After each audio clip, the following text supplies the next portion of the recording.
8 भागों में बटी हुई अस्थियों पे या जो हड्डियां हैं या जो उनके कपड़े वगैरह थे, उन पे पूरी दुनिया भर में स्तूप और चैत्य बने। आज की डेट में जो उनके अवशेष हैं वो पूरी दुनिया के लगभग 23 देशों में बिखरे पड़े हैं। अफगानिस्तान, अमेरिका, बांग्लादेश, भूटान, कंबोडिया, चीन, Bharat, Indonesia, Japan, Korea, Laos, Malaysia, Mongolia, Myanmar, Nepal, Pakistan, Persia, Russia, Singapore, Lanka, Thailand, Tibet, Vietnam, ये पूरी दुनिया के अंदर जो भगवान बुद्ध की हड्डियां हैं यानी अस्थियां हैं या बोन्स हैं वो बिखरी हुई पड़ी हैं।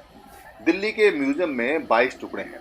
ये 22 टुकड़े बाद में जो मिले हमें, क्योंकि के.एम. श्रीवास्तव जो थे एएसआई के चीफ थे उस समय 1971 से 1975 तक, 1971 से लेके 1975 तक के बीच में जो भारतीय पुरातत्व सर्वेक्षण था, डिपार्टमेंट था, उसने वहाँ पे फिर खुदाई की और खुदाई करने पे ये 22 हड्डियाँ वहाँ उन्हें प्राप्त हुई। 22 हड्डियाँ प्राप्त होने के बाद में उन हड्डियों को लेके वो दिल्ली के संग्रहालय में रखा गया। हालांकि दिल्ली के संग्रहालय में रखना इनको गलत है और इसके बारे में जो तत्कालीन यानी कि राज्य मंत्री रिजिजू जी हैं, उन्होंने 5 मई 2015 को ये कहा था कि इन हड्डियों को यहाँ से स्थानांतरित किया जाए। इन हड्डियों को यहाँ से किसी ऐसी जगह रखा जाए जहाँ आने जाने वाले लोग इसको आराम से देख सकें, और इसका उन्होंने भारतीय गवर्नमेंट से कहा भी था।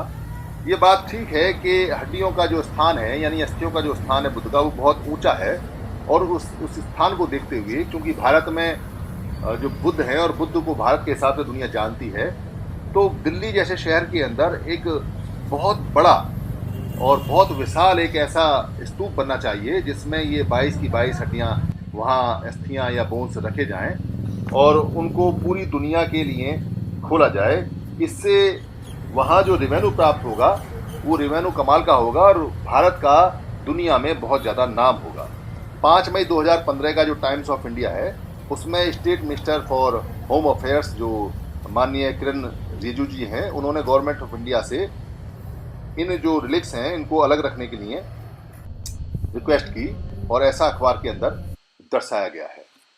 ये जो अस्थियां हैं, इन अस्थियों को देखने के लिए बहुत सारे लोग आते हैं, खासतौर से बुद्ध पूर्णिमा के दिन, क्योंकि बुद्ध पूर्णिमा के दिन यहाँ पर जो लोग हैं वो अपनी श्रद्धा के अनुसार वहाँ पूजा अर्चना भी करते हैं, असेंबली करते हैं, बैठते हैं, आते हैं, जाते हैं, और वहाँ एक कार्यक्रम भी होता है जो वहाँ के ऑडिटोरियम में हर साल होता है।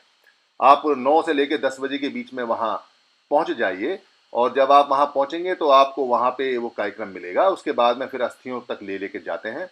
उस दिन कोई टिकट भी नहीं होता, और वहाँ एक कैंटीन और कैफेटेरिया भी है। अगर आपको भूख लगे तो वहाँ खाना भी खा सकते हैं। मोबाइल से वहाँ आप स्टिल फ़ोटो ले सकते हैं, जितने चाहें आपका मोबाइल जाएगा, आप स्टिल फ़ोटो अपने ले सकते हैं।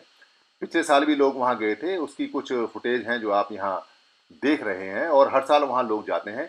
संख्या लगातार बढ़ती जा रही है और एक ऐसा समय आएगा जब भारत सरकार को इन अस्थियों को अलग से स्तूप बना के रखना ही पड़ेगा, क्योंकि अगर वो नहीं रखेंगे तो ये जो स्तूप हैं, ये स्तूप, ये जो हड्डियां हैं, इनको देखने के लिए करोड़ों लोग आने वाले हैं और ये संग्रहालय बहुत छोटा पड़ जाएगा। बुद्ध की जो बची हुई हड्डियां या जली हुई हड्डियां या बची हुई अस्थियां हैं या अट्ठियां हैं या रिलिक्स हैं, इनको संग्रहालय में जो देखने लोग आते हैं उनके कई सारे कारण होते हैं। कुछ लोग जो बहुत श्रद्धावान होते हैं और वो जो बुद्ध की शिक्षाओं से बहुत ज़्यादा लाभ उठाते हैं, अपने जीवन को सुखमय बनाते हैं, अपने परिवार को बड़ा शालीन और सभ्य और सुखपूर्वक बनाते हैं, वो अपना आभार, अपना ग्रेटिट्यूड, अपनी कृतज्ञता प्रकट करने के लिए यहाँ आते हैं और बुद्ध के प्रति कृतज्ञता प्रकट करते हैं। वो इसलिए भी करते हैं कि जो जीवित लोग होते हैं और जीवित संत होते हैं, जिनका इतिहास होता है, जिनकी हिस्ट्री होती है, उनके अवशेष मिलते हैं। जितने भी संत होते हैं, जैसे संत मोहम्मद हैं जो अरब के अंदर हैं, उनके भी अवशेष हैं, और संत ईसा हैं उनके भी अवशेष हैं, और संत बुद्ध हैं उनके भी अवशेष हैं, और संत गुरु नानक हैं उनके भी अवशेष हैं।